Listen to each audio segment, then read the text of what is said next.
আসন্ন BGB BSF পরিচালনা সীমান্ত সম্মানে বিজিবি প্রতিনিধি ছাড়াও কিন্তু থাকে পররাষ্ট্র মন্ত্রণালয়ের প্রতিনিধি থাকেন, স্বরাষ্ট্র মন্ত্রণালয়ের প্রতিনিধি থাকেন, বাংলাদেশ জরিপ অধিদপ্তরের প্রতিনিধি থাকেন, ভূমি রেকর্ড জরিপ অধিদপ্তরের প্রতিনিধি থাকেন, যৌথ নদী কমিশনের প্রতিনিধিগণ থাকেন।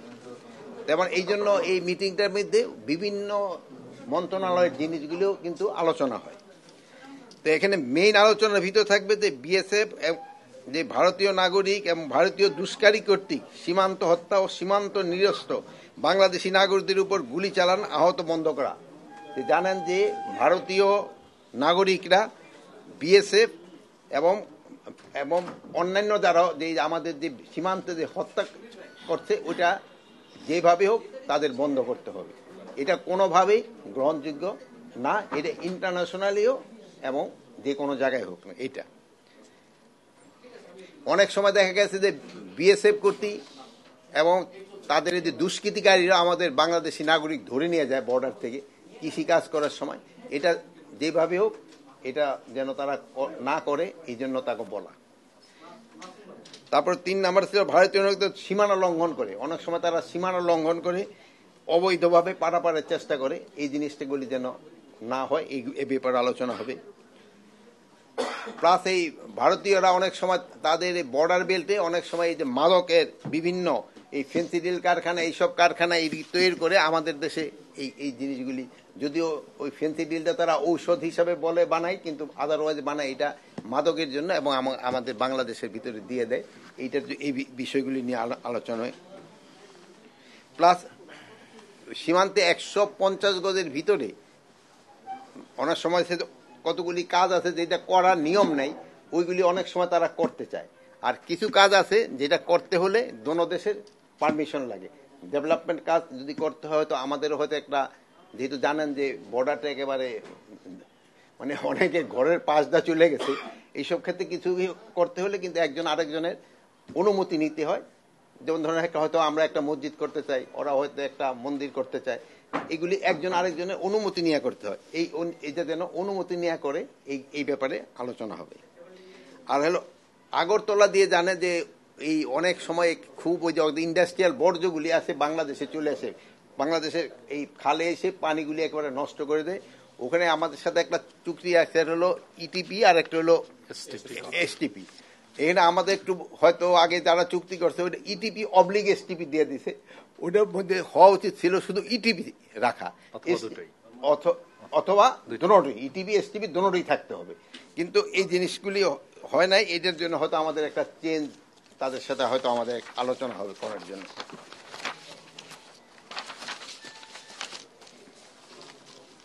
আর তারপরে যে বাংলাদেশের যে নদী আছে এই নদীগুলি পানিটা যেন সুষম বন্টন হয়, এটার ব্যাপারে আলোচনা হবে।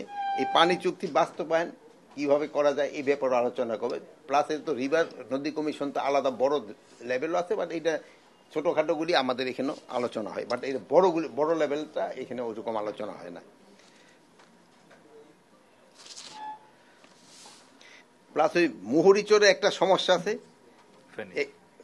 ফেনীর মুহুরিচরে ওই এলাকায় ওই বর্ডার পিলার স্থাপনের মাধ্যমে সীমানা নির্ধারণ করা, ওখানে একটু সমস্যা আছে, ওইটা নিয়েও একটু আলোচনা হবে। আর আরেকটা হলো সবচেয়ে বেশি এই ভারতীয় এই যে গণমাধ্যম যে মিথ্যা সংবাদ পরিবেশন করে এবং এটা কিভাবে তারা বন্ধ করতে পারে এই ব্যাপারেও আলোচনা হবে। যেহেতু আপনারা এই ব্যাপারে আপনারা নিজেরও খুব সোচ্চার এবং আমাদের জনগণও সোচ্চার, এবং এটা তাদের বলে দেওয়া যে এই জিনিসটা তারা কিভাবে বন্ধ করতে পারে। 250-টিরও বেশি ডিজাইন অপশন নিয়ে ওয়ালটন স্মার্ট ফ্রিজ, বোঝে আপনার প্রয়োজন। আরেকটা হলো একটা আছে কোঅর্ডিনেটেড বর্ডার ম্যানেজমেন্ট প্ল্যান, এটা একটা বড় সাবজেক্ট, এটা নিয়েও তাদের সাথে আমাদের আলোচনা হবে। তারপরে হইলো সবচেয়ে একটা কিভাবে দোনো দেশের সম্পর্ক আরো ভালো হয়, পারস্পরিক আস্থা বৃদ্ধি পায়, এগুলি ব্যাপারে আলোচনা হবে। এখানে হলো কি সমঝোতার মাধ্যমে হচ্ছে। এখানে আপনারা জানেন এর আগে আমি একবার বলছিলাম যে এই পর্যন্ত প্রায় তাদের সাথে 4টা চুক্তি হয়েছে। তো 2010 সালে যে একটা চুক্তি হয়েছে ওই চুক্তিটার ভিতরেই একটুখানি বড় ধরনের একটু সমস্যা দেখা দিচ্ছে। ওই চুক্তি নিয়ে কিছুটা অসম চুক্তি আমরা সাইন করে ফেলছি। এখন ওই ক্ষেত্রে ওরা যেটা বলে যে তারা যে ইলিগেল কিছু বলে তা না, যে ওই চুক্তির ভিতরে আপনি এরকম একটা করছেন যে ইসে দহগ্রাম আঙ্গারপোতায় জিরো লাইনের দিক দিয়ে আপনি করতে পারবেন, কি বলে ফেন্স করতে পারবেন, আপনি পারমিশন দিয়ে দিচ্ছেন, বাংলাদেশ গভর্নমেন্টই পারমিশন দিচ্ছে। ওই পরিবর্তে তারা বলছে যে 3 বিঘা করিডোরটা আমরা 24 ঘন্টা ইউজ করতে পারবো। কিন্তু এই 3 বিঘা করিডোরের জন্য কিন্তু আমরা বেরুবাড়ি বহু আগেই দিয়ে দিচ্ছি। মানে এই চুক্তির একটা অসম হয়ে গেছে, এইটার সাথে এটার কোনো কানেকশন ছিল না। এই ধরনের এরকম 2-4টা অসম চুক্তি না, আমরা এইগুলি কেন তো বাতিল যেন করা হয়, এই জন্য তাদের আমরা বলবো, মানে একবার আমরা বাতিল করে দিলাম বলবো না, ওই জন্য আলোচনা হবে যে এই চুক্তিটা এইভাবে হয় নাই, এটা এইভাবে হওয়া দরকার ছিল। যেমন আমরা বললাম যে ওই একটা বললাম যে আমরা লিখে রাখছি ETP/STP, এখন আমরা বলতেছি ETP and STP দুটোটা থাকতে হবে। আর কিন্তু সেই সময় আমরা এটা থাকতে পারে, এটা অবলিক এটা থাকতে পারে, কিন্তু এখন দেখা যায় এই জিনিসটা ঠিক হয় নাই, যেহেতু ETP-তে যেভাবে পানি শোধন করে STP-তে তো ওইভাবে শোধন করে আসতেছে না, মানে এই ধরনের।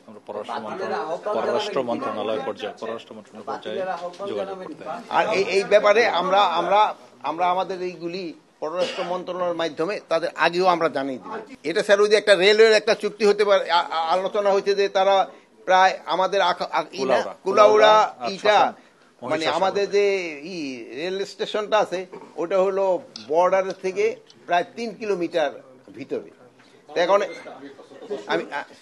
3 কিলোমিটার ভিতরে, এখন এই 3 কিলোমিটার ভিতরে আইসা আমরা কি তাকে আসতে দিব কিনা ইমিগ্রেশন, এই জন্য আমরা চাচ্ছি যে ইমিগ্রেশন চেকপোস্ট হবে বর্ডারে, ওখানে থেকে ইমিগ্রেশন করে আসবে। আগে ছিল যে 2 পাশে করে দিব ফেন্স করে, আমার বড় ফেন্স না, ইমিগ্রেশন করতে হবে বর্ডার। ধরুন এরকম অ্যাকচুয়াল টোটাল সংখ্যাটা আমি আপনার এখানে বলতে পারবো না।